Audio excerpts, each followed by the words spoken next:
Hey, this is Nikesh from Tech Basics. Today we are going to download Airtel Payment Bank application, which is also known as Airtel Thanks. First of all, make sure that you are connected to your internet.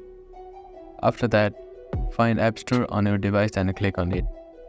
In the top search bar, type in Airtel Thanks and search.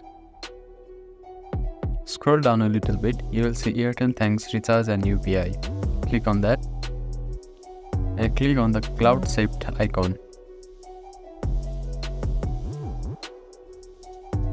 If it is your first time downloading, you need to verify with your Face ID or passcode or an fingerprint.